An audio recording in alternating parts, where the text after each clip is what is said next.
the barbers here? Excellent. Very, I can tell you they're good. They look good to me. Nice soft floor. What's that all about? That's all the back. Is it something? The back. Nice to meet you all. Thank you, Armstrong. Thank you for being here. Nice to see you. Thank you, Armstrong. So you're the owner? My son is the owner. He owns his father. Oh, you did that very nice Oh, yeah. and easy, huh? Is he as good as you? It's great. Nice to see you. Thank you very much.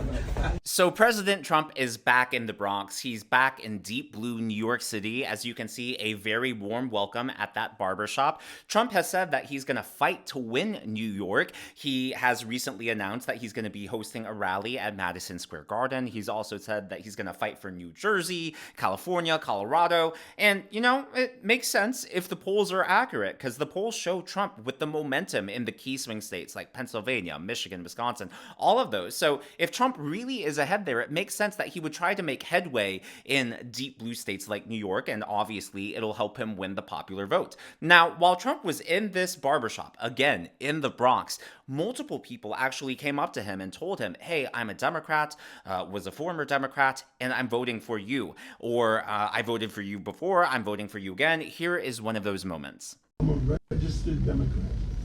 I voted for you the first time, voted for you the second time. Thank you. And I'm going to vote for you again. Are you better? So, Now, there is a lot of footage from that barber shop visit. I'm going to show you a full 2 minutes at the very end of this video. And the reason I want to show that is because Trump is famous for being different behind the scenes when he's not on camera. He's known for being really personable, being really in touch with other people and empathetic with them, and then having a great sense of humor too. So a lot of people have wondered, what's he like around world leaders when the cameras aren't there? What's he like when he's actually negotiating? And the footage I'll show you at the end of this video, I think really answers those questions, because it's a side of Trump that we don't really get to see. So, you know, he was in the barbershop and they asked him questions, and it's about 2.5 minutes of footage of Trump just interacting with people, and someone took their phone and placed it behind them, and they were recording the entire interaction, and I thought it was great to see. Now, the reason Trump went to the Bronx is because he was in New York to attend the Al Smith charity dinner that evening, and he did hilarious. He did a great job. Even CNN's Brian Stelter was praising Trump, which I want to point out because on social media, the leftists and the Democrat activists and all of Kamala Harris's hardcore fans were claiming that Trump bombed, that Trump wasn't funny, that Trump was senile, but he did hilarious, and even Brian Stelter of CNN was able to admit that. Brian Stelter, what did you make of this performance? Oh, no, don't ask me first. I thought he was funny. I thought he actually got a few great jokes in. I thought the best moment was we talked about the assassination attempts and made light of what he's experienced, because I think he's experiencing real trauma, real PTSD as a result of the shootings, but he's still able to have a light moment in this room. And he took advantage of the fact that Kamala Harris wasn't there. Which is I really was the disappointed subtext that he of this kept, whole thing. Exactly. That she They're didn't usually attend. supposed to be in the same room. I mean, I don't know about you, but to me, Brian Stelter seemed really happy, like on an emotional level, to be giving a good review of Donald Trump. Just really odd to see. I would never expect that, because Brian is probably one of the first people who caught TDS, Trump Derangement Syndrome. So to see him, you know, almost bubbly and giggly talking about how funny Trump was really surprising to see. So the Al Smith charity dinner began, and before Trump spoke, they mentioned that Kamala Harris wasn't going to be there, that she turned down the invitation, and there were actually boos in the audience. And while we're very sorry that Vice President Harris cannot make it here in person, we will be joined by her later via video. And here to discuss all of this with me is one of my best friends and a great political commentator, Troy Donovan. Welcome to the channel. What do you think? I mean, just not a good look to be booed after she skips the dinner, right? I mean, at this point, nothing surprises me anymore seeing these videos, but Jim Gaffigan is one of my favorite comedians. He speaks at this dinner too, and he got a big rise out of the audience too when he was talking about her not being there. He's like, this is a layup for the Democratic Party. Why aren't you here? Right. And I mean, Kamala is falling behind in all these demographics. She's falling behind with minorities, with men. And with religious groups, you would think that, trying to cater to Catholics, one of the largest denominations in the entire country, especially after the controversy, right, with Gretchen Whitmer, a lot of people, she was feeding that chip to it look like a podcaster, and people thought she was mocking communion. I mean, that sort of is a stain, I think, on the whole Democrat Party.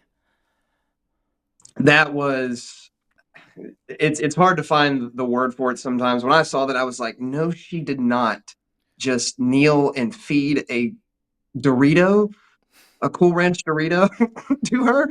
I Right. mean, that should offend everybody, not just religious people too, even people that, secular people or atheists, people that just have no religion whatsoever. It's like there's a certain level of respect that you give to people when they're passionate about stuff, when this is their lifestyle. They ask for respect from us, right? I say Right. us, but not that we're the other side. But it's like that, the DNC is all about acceptance and tolerance and all these things.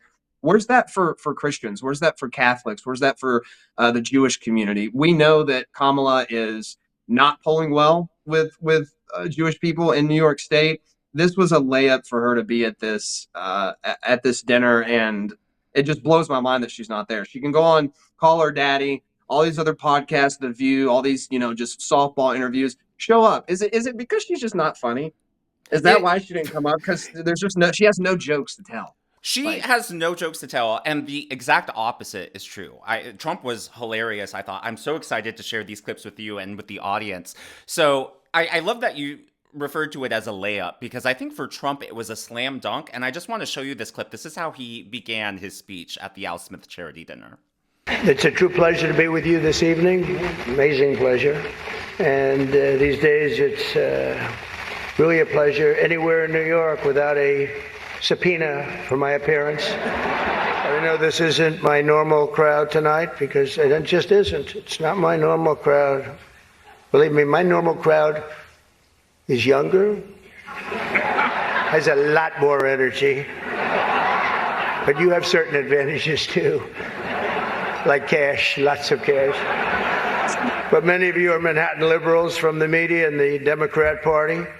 I always say the Democrat, Chuck doesn't like that. He likes Democratic, and it sounds much more beautiful. The Democratic Party. I always say the Democrat Party because it sounds worse.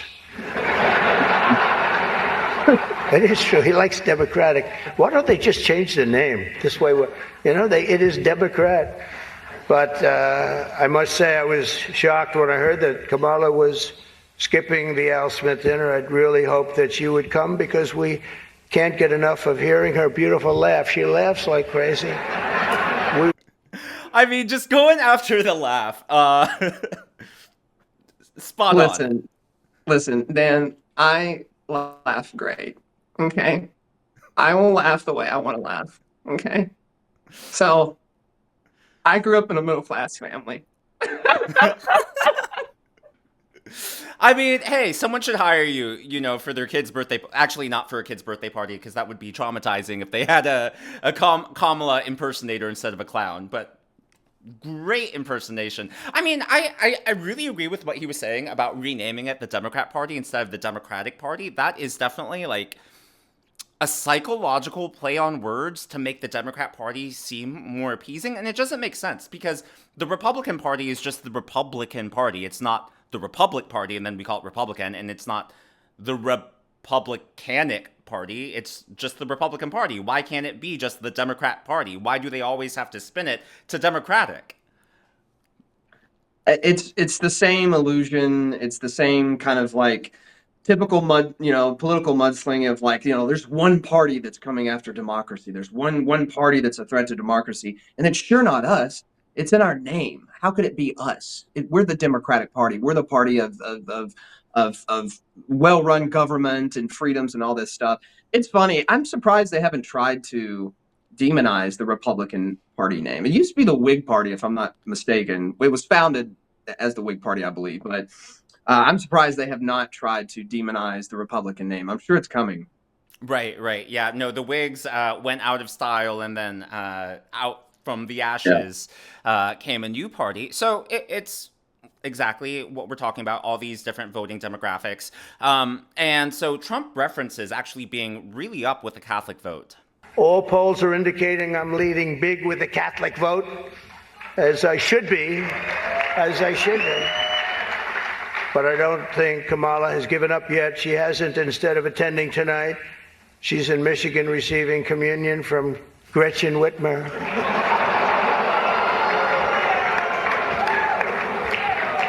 That's not a pretty sight.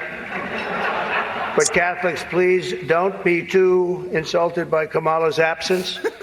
If the Democrats, he says, thank you very much, I appreciate it. If Democrats really wanted to have someone not be with us this evening, they would have just sent Joe Biden.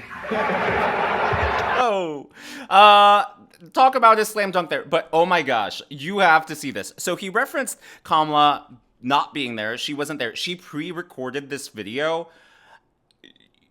It is so unbelievably bad. So instead of her appearing there, this was her pre-recorded video for this exact same speech that Trump was giving. Your Eminence and distinguished guests, the Al Smith dinner provides a rare opportunity to set aside partisanship. Cool. Yeah. Oh, sorry. Hey, what's going on? Who was that? Oh, sorry, Mary Catherine Gallagher. Mary Catherine Gallagher. It's so nice to meet you. Very nice to meet you, Mary Catherine. Right now I'm trying to record my speech for tonight's dinner. Oh, yeah, I know. I just want to say that I'm a Catholic, and tonight is one of the biggest dinners next to the Last Supper. It is a very important dinner, and it's an important tradition that I'm so proud to be a part of. Sometimes when I get nervous, I stick my fingers under my arms and I simmer them like that. Who told her this was a good So tell me idea? something. I'm giving a speech. Do you have some thoughts about what I might say tonight? My feelings about what you should say tonight would be best expressed in a monologue from one of my favorite made-for-TV series. Okay, let's hear it. Don't you see, man? We need a woman to represent us. A woman brings more heart, more compassion. And think how smart she must be to become a top contender in a field dominated by men. It's time Look for at Kamala's a face. woman, bro. And with this woman, we can fly. What series was that from? Oh, that's from House of Dragons, now streaming on HBO Max. Is there anything that you think that maybe I shouldn't bring up tonight? Well, don't lie. Thou shalt not bear false witness to thy neighbor. Indeed, especially thy neighbor's election results. Just so you know, there will be a fact checker there tonight. Oh, that's great. Who? Jesus.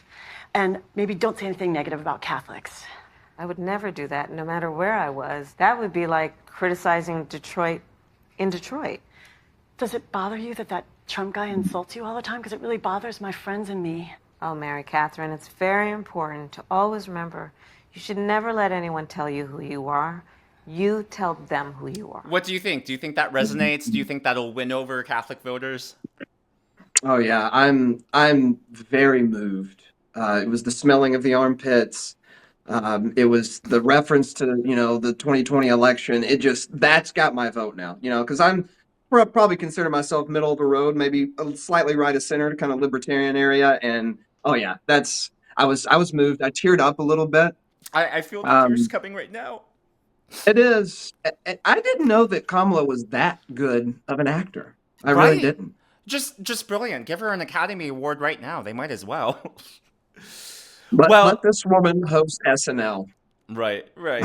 I mean, hey, gives them a lot of material to work. The armpit thing, the weirdest thing.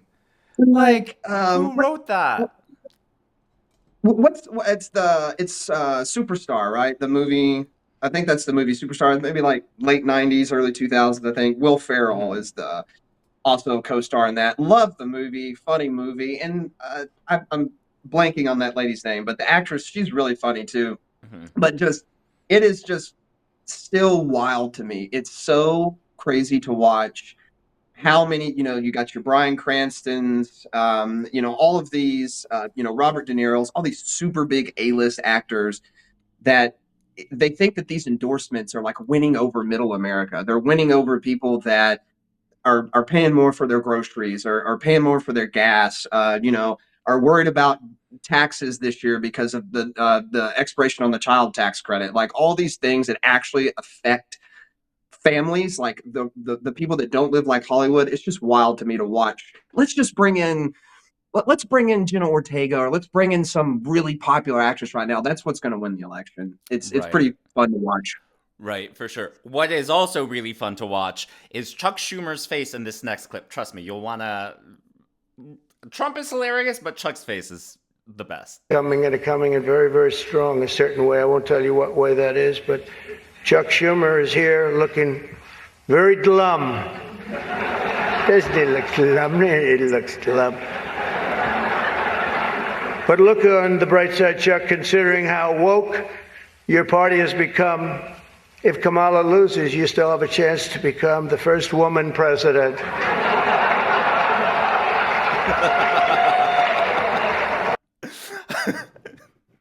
Best roast. I mean, okay, just that joke on a scale from 0 to 10. How would you rate it? Oh, Trump is he's a comedian. He's a rock star. He's a great public speaker. That joke right there, I'm not going to give out a 10 so quickly. I'm going to say like an 8.5 though. Yeah. It touched on the right things. It's hilarious. Just to compare and contrast, what would you rank the video speech that Kamala Harris pre-recorded with Armpit Girl? You know, I'll give some points for trying to be creative. I know it's hard for uncreative people to be creative. So I'll say 3. Okay. 2.5. Yeah. 2.5 out of 10. We're pretty much on the same page. So childcare was a huge topic. It has been recently during the debate and on the campaign trail. So Trump brought it up. And he started throwing some bombs. And just to give a preview for you and the audience, Trump does make fun of himself later on in the speech, which is something that I don't think Kamala Harris can do. So I don't want people to just think, oh, it's going to be bomb after bomb attacking Democrats. So yes, that's happening, but Trump does some introspective stuff as well. Here's a look talking about childcare. A major issue in this race is childcare, and Kamala has put forward a concept of a plan. A lot of people don't like it. The only piece of advice I would have for her in the event that she wins would be not to let her husband, Doug, anywhere near the nannies. Just keep him away. That's a nasty one. That's nasty. My favorite part at the end is as if he had no idea. That's nasty. Who wrote this? That's nasty. You know That's he knew really... these jokes coming in. Oh yeah, who said that? Not me. I would never say something like that. I would never talk about That's great. Well, He's and the just media so great. And the media has been like covering up. They've not wanted to talk about this. And it's great for Trump to turn it into like a funny viral moment to sort of break through the media matrix that's controlling like all the information. So I thought that was a really good part. Is that who he smacked or who he backhanded? Was the nanny? No. So the nanny was first. He impregnated the nanny while he was married to the first wife. So as if that's not bad enough. Then the nanny lost the baby. We don't know. She blamed it on Doug. We don't know whether it was an abortion or if something happened. I believe the cops were actually called to her house. Then, from what I understand, Doug paid the nanny like $80,000 to sort of. It was sort of like a hush money payment to just disappear. And then after that, he met the girlfriend, and that's the one who he slapped. So, yep, yeah. Okay, I'm not laughing at slapping women. Right. I'm laughing that the media just doesn't cover this. It's amazing. Well, no, but anyways, this is the woke party, right? They're all beta males, and it's like you're gonna slap a woman, like after like. Trump actually talked about this, about like wokeism in the Democrat Party and, testosterone, estrogen, and can men have periods? And he answers that question for us. I used to think the Democrats were crazy for saying that men have periods, but then I met Tim Walz. Yeah, he went there. I mean, Tim does the hands thing. Lot. Look, I'm just a knucklehead. Okay, look, I'm just a knucklehead. Okay, don't take anything I say seriously. Nothing. No, nothing. Knucklehead, airhead, all types of head. For proof that Trump can make fun of himself, he actually, the assassination obviously is a serious topic, but he was even able to make light of that situation, which I think, talks a lot about self-confidence. And, like I said earlier, I don't think Kamala could ever make a joke at herself. So I thought it said a lot that Trump was able to joke about something so serious. Tradition holds that I'm supposed to tell a few self-deprecating jokes this evening. So here it goes. Nope, I've got nothing. I've got nothing. There's nothing to say. I guess I just don't see the point of taking shots at myself when other people have been shooting at me for a hell of a long time and they shoot at. I mean, yeah, he was willing to go there. That's so amazing. See, it's not that hard. It's not that hard to show up, be likable, crack some jokes at yourself, crack some jokes at everybody. But Kamala's over here defaulting to bringing in professional actresses and actors from Hollywood to just it's amazing to see. Like Trump, and for all of his, I guess, shortcomings as like a public speaker, for like the debate was a good example. I thought the first half of the debate he was not really good. I've got my own issues with Trump, some of the things he says in his speeches and how he delivers stuff. But when he's on, he's on. Nobody's on like the Donald when he is feeling good at these speeches. He's got everything in the chamber ready to go. I mean, he's so likable when he's like that. I hope he continues to get coached to do that, do what he just did at that dinner. I agree. And I think it says a lot, too, about the state of both campaigns. The fact that Kamala would break with tradition and not show up. And the fact that she was in Wisconsin, of all places. Wisconsin supposedly is more safe for her than Michigan, Pennsylvania. And yet she's spending her time there instead of trying to woo one of the largest voting blocs in the entire nation. Not to mention tradition. To me, it shows that there truly is panic going on behind the scenes. Absolutely. The internal polling, they know that there's bad news. It's just continuing to get bad news. And then if Trump just keeps going the way he's going and doesn't shoot himself in the foot, like we know he is capable of doing, like really the GOP as a whole has shot themselves in the foot so many times, just keep doing what we're doing. And, I think we're going to like the result. But has the Harris campaign given any reason why they're not there? Like, I'm truly perplexed as to why they're not at this important of an event. I haven't seen a specific reason. I'm sure there is one. I just know that they turned it down. I'm sure there's something out there, and I'm sure they have whatever reason. And if I had to guess, whatever their public reason is, probably is not the actual truth. It's probably just a public relations type statement that they put out, I'm sure. Right. Maybe, like you said, they're probably sounding the alarm internally, and they're like, hey, everybody at this dinner is probably already voting for you. Let's go out here and spread whatever. But that's just the history of the DNC, right? They've taken for granted so many votes, the black vote, the Jewish vote, all these minority groups, and they've taken for granted for that. They've never come through with the promises they've made on campaign trails for these groups of people. And maybe people are waking up. We'll see. So exactly. Hey, less than 3 weeks till Election Day. We will know then. Thank you so much for being here.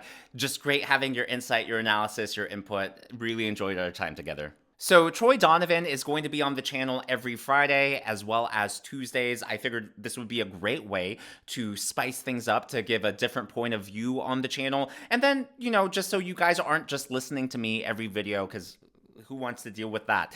So I think it'll be fun to keep things spiced up. So earlier in the video, I had referenced this 2.5-minute video clip of Trump at the barbershop. So someone put their phone at the very back.